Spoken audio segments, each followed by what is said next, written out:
एक मुल्क आज़ादी के पहले पल में क्या महसूस करता है, कैसी रही होगी आज़ादी की वो रात और वो पहली सुबह जब लोगों ने पहली बार दिल्ली की इमारतों पर तिरंगे को लहराते हुए देखा होगा। जब हमारे मुल्क ने एक पल में अंग्रेजी राज की 3 शताब्दियों की धूल चेहरे से पोंछ दी होगी। हम आपको 14 से 15 अगस्त 1947 की रात और अगली सुबह के उन मोमेंट्स को जीवंत रूप से पेश करेंगे ताकि आप भी उस पल को महसूस कर सकें। आज हाथों में तिरंगा और ज़ुबां पर जय हिंद के नारे लिए हर हिंदुस्तानी उस रात के बारे में जानना चाहता है जब हमारे पूर्वजों ने पहली बार एक आज़ाद मुल्क में सांस ली होगी। कैसी रही होगी 14 से 15 अगस्त 1947 की रात? कैसा रहा होगा अपनी दिल्ली का नज़ारा? मशहूर लेखक डोमिनिक लैपियरे और लैरी कॉलिंस अपनी किताब फ्रीडम एट मिडनाइट में 14 अगस्त 1947 के ऐतिहासिक दिन का चित्रण करते हुए लिखते हैं। सैन्य छावनियों, सरकारी कार्यालयों, निजी मकानों आदि पर फहराते यूनियन जैक को उतारा जाना शुरू हो चुका था।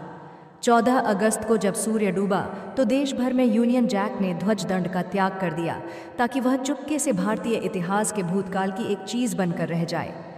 समारोह के लिए आधी रात को धारा सभा भवन पूरी तरह तैयार था।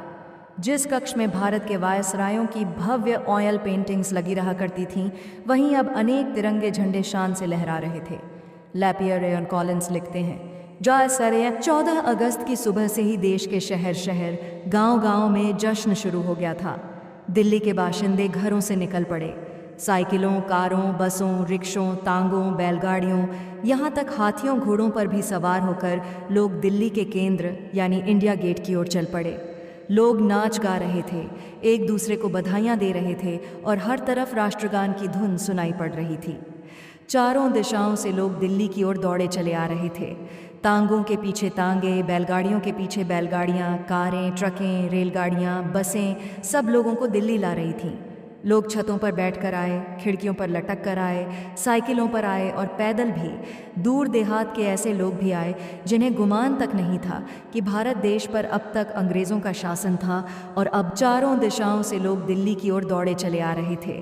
तांगों के पीछे तांगे, बैलगाड़ियों के पीछे बैलगाड़ियाँ, कारें, ट्रकें, रेलगाड़ियाँ, बसें सब लोगों को दिल्ली ला रही थीं। लोग छतों पर बैठकर आए, खिड़कियों पर लटक कर आए, साइकिलों पर आए और पैदल भी। दूर देहात के ऐसे लोग भी आए जिन्हें गुमान तक नहीं था कि भारत देश पर अब तक अंग्रेज़ों का शासन था और अब नहीं है। लोग गधों पर चढ़े, घोड़ों पर चढ़े। मर्दों ने नई पगड़ियाँ पहनी, औरतों ने नई साड़ियाँ। बच्चे माँ बाप के कंधों पर लटक गए। देहात से आए बहुत से लोग पूछ रहे थे कि यह धूम धड़ाका काहे का है, तो लोग बढ़ कर बता रहे थे, अरे तुम्हें नहीं मालूम, अंग्रेज जा रहे हैं, आज नेहरू जी देश का झंडा फहराएंगे, हम आज़ाद हो गए। गांव देहात से आए लोग अपने बच्चों को आज़ादी का मतलब अपने अपने हिसाब से समझा रहे थे कि अब अंग्रेज चले गए, अब हमारे पास ज़्यादा पशु होंगे, अब हमारे खेतों में ज़्यादा फसल हुआ करेगी, अब कहीं आने जाने पर रोक नहीं रहेगी। ग्वालों ने अपनी पत्नियों से कहा कि अब गायें ज़्यादा दूध देंगी क्योंकि आज़ादी मिल गई है। लोगों ने बसों में टिकट खरीदने से इनकार कर दिया, भला आज़ाद मुल्क में भी कोई टिकट लगा करते हैं। आज़ादी का समारोह देखने आया एक भिखारी उस विभाग में दाखिल होने लगा जो विदेश के राजनीतिज्ञों के लिए आरक्षित था। जब सिपाही ने पूछा कि तुम्हारा आमंत्रण पत्र कहाँ है, तो वह चकित हो गया। आमंत्रण? उसने कहा, अब कैसा आमंत्रण, हम आज़ाद हो गए हैं, समझे, अब कोई बड़ा छोटा नहीं होगा, सब बराबर होंगे। सबकी आंखों में आज़ाद भारत को लेकर अपनी एक समझ थी, अपनी एक सोच थी, अपना एक सपना था, क्योंकि इनमें से कोई भी कभी आज़ाद मुल्क में नहीं रहा था। लोग देखना चाहते थे कि एक आज़ाद मुल्क होता कैसा है। मशहूर लेखक राजेंद्र लाल हांडा ने अपनी किताब दिल्ली में 10 वर्षा में वर्ष 1440 से 1550 के बीच की दिल्ली की जिंदगी, सत्ता के गलियारों में हो रहे बदलावों और सामाजिक आर्थिक पहलुओं पर काफ़ी विस्तार से लिखा है। आज़ादी की रात की आंखों देखी लिखते हुए उन्होंने धारा सभा की भीड़ और लोगों के उत्साह का भरपूर चित्रण किया है। वे लिखते हैं, रात के लगभग 2 बजे स्वतंत्र भारत के प्रथम प्रधानमंत्री पंडित जवाहरलाल नेहरू धारा सभा से निकलकर वायसराय भवन की ओर गवर्नर जनरल को आमंत्रित करने गए। स्वतंत्रता के उत्साह में भीड़ भी उनके पीछे पीछे हो ली।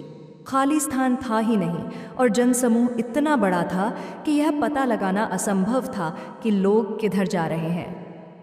कुछ देर बाद प्रधानमंत्री गवर्नर जनरल को साथ ले धारा सभा भवन में आ गए।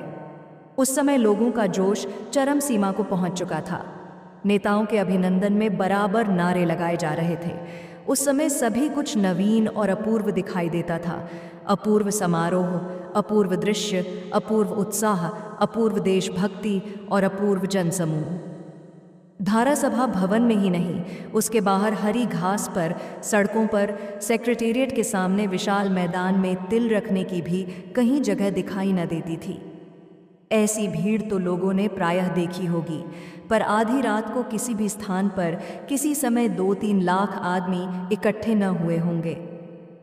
दिल्ली ने अतीत में अनेक उत्सव, अनेक पर्व देखे, बड़े बड़े चक्रवर्ती दिग्विजयी सम्राटों के समारोह देखे, लेकिन अतीत के वे सभी महोत्सव उस महान पर्व के आगे फीके पड़ गए जो दिल्ली के लोगों ने 14-15 अगस्त 1947 की रात को देखा। उस रात दिल्ली में स्वतंत्रता का अवतरण हुआ, ठीक आधी रात के समय, जिस क्षण 15 अगस्त के दिन में जन्म लिया। लाखों नर नारियों को ऐसा आभास हुआ मानो गंगा की तरह स्वर्ग से स्वतंत्रता धरती पर उतर रही हो। डोमिनिक लैपियरे और लैरी कॉलिंस लिखते हैं, नेहरू के ऐन सामने खद्दरधारियों की जो भीड़ उस भवन में ठसाठस बैठी थी, वह उस राष्ट्र की जनता का प्रतिनिधित्व कर रही थी जिसका जन्म उस आधी रात को बस होने ही वाला था। वे तमाम प्रतिनिधि परस्पर इतने भिन्न थे, लेकिन उस भिन्नता के बावजूद अब वे इतने एक होने जा रहे थे कि अनेकता में एकता की वैसी मिसाल विश्व में अन्यत्र कहीं भी नहीं मिलेगी। संविधान सभा के समक्ष नेहरू प्रस्ताव रख रहे थे कि ज्यों ही आधी रात की टंकार समाप्त होगी, हम सब उठ पड़ेंगे और भारतीय जनता की अधिकतम सेवा करने की शपथ लेंगे। सभा भवन से बाहर आधी रात के आकाश में अचानक बिजली कड़क उठी और मॉनसूनी बारिश टूट पड़ी। भवन को चारों तरफ से हजारों भारतीयों ने घेर रखा था। वे भीगने लगे। चुपचाप क्षण क्षण नजदीक आ रही उस आधी रात की संभावना ने उन्हें इतना रोमांचित और तन्मय कर रखा था कि भीगने का उन्हें पता ही नहीं चल रहा था। आखिरकार आधी रात की वह टंकार शुरू हुई जिसने एक दिन के समापन और साथ में एक युग के भी समापन की घोषणा कर दी। टंकार के दौरान कोई व्यक्ति बिल्कुल भी न हिला। फिर नेहरू के शंखनाद ने एक बड़े साम्राज्य के अंत और भारत भूमि पर एक नए युग के सूत्रपात की घोषणा कर दी। समारोह एकदम भव्य था। नेहरू जी सूती जोधपुरी पायजामे और बंडी में थे। वल्लभ भाई पटेल सफ़ेद धोती में प्रकट हुए थे। R.L. हांडा लिखते हैं, रात 3 बजे तक शपथ ग्रहण आदि के बाद समारोह समाप्त हो गया। कुछ लोग घरों को वापस हो लिए, बहुत से हरे लॉनों और फुटपाथों पर सो रहे। अगले दिन यानी 15 अगस्त की सुबह 8 बजे पंडित जवाहरलाल नेहरू ने लाल किले पर यूनियन जैक की जगह भारत का तिरंगा झंडा फहराया। दिल्ली हजारों साल का पुराना शहर है।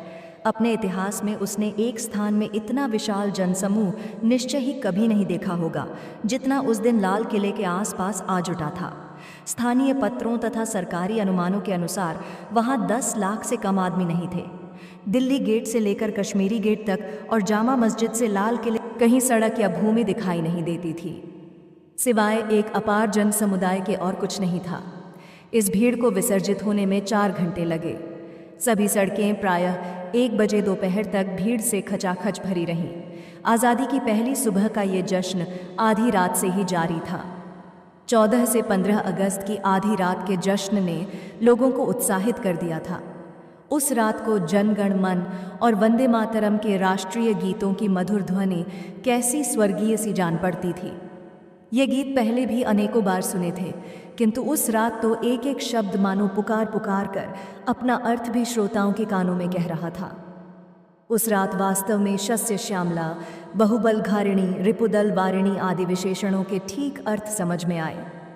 जब जनगण मन आरंभ हुआ तो इसकी ललित लय में हजारों सिर हिल उठे, किंतु जैसे जैसे ही राष्ट्रगान में पंजाब और सिंध का उल्लेख हुआ, एकत्रित भीड़ में सैकड़ों आदमियों ने सिर उठाकर एक दूसरे को देखा। वहां उपस्थित जनों को सहसा विभाजन की टीस याद आ गई, जो दूसरी ओर पाकिस्तान नाम के मुल्क के रूप में मूर्त रूप ले चुकी थी और सरहदों पर हिंसा को जन्म दे चुकी थी। Double dash